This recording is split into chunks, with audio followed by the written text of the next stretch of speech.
기쁨과 감사의 정오 묵상 시간입니다.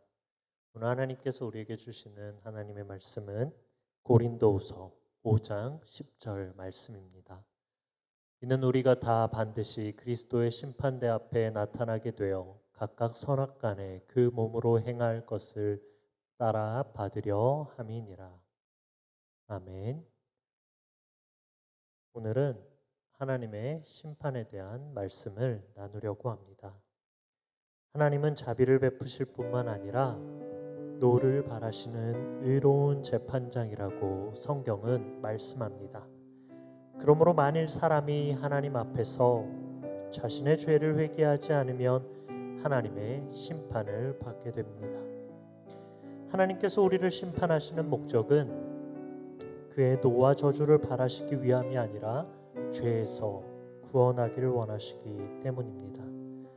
집을 떠난 탕자를 돌아오기만을 간절히 기다리는 아버지처럼 죄인들이 회개하고 하나님께로 돌아오기를 하나님은 원하십니다. 우리가 회개하고 하나님께 돌아오면 하나님께서는 우리를 무조건적으로 용납하시고 용서하여 주십니다. 그러나 만일 우리가 계속해서 범죄하며 살아간다고 하면 하나님은 그의 약속하신 대로 우리를 심판하실 수밖에 없는 것입니다. 시편 기자는 심판하시는 하나님을 마치 전쟁할 태세를 갖춘 군사로 표현하고 있습니다.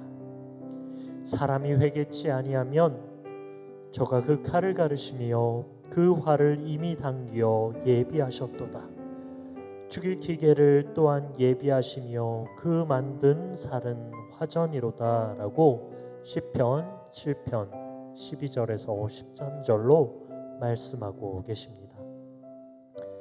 회개하지 않는 죄인이 하나님의 심판을 받는다는 것은 두려운 사실입니다. 구약에서 하나님을 종종 재판장으로 묘사하고 있고 신약에서도 똑같이 회개하지 않는 죄인에게 하나님의 무서운 심판이 있음을 고린도후서 5장 10절인 오늘 본문 말씀은 말씀하고 있는 것입니다. 죄인을 회개하도록 초청하는 것은 하나님의 사랑의 초대입니다. 회개하도록 부르시는 하나님의 초청이 없다고 하면 죄인이 우리에게는 아무 소망이 없는 것이지요. 오직 하나님의 무서운 심판만 있을 뿐입니다. 그러나 하나님께서 우리를 죄악에 버려두지 않으시고 스스로 지은 죄를 자복하고 회개하기만 하면 하나님은 우리의 죄를 사하여 주시는 것입니다. 회개하지 않는 악한 자들은 하나님의 정죄함을 받지만 진정으로 회개하고 하나님께 돌아온 믿음의 사람들은 하나님의 구원의 은혜를 경험하게 됩니다.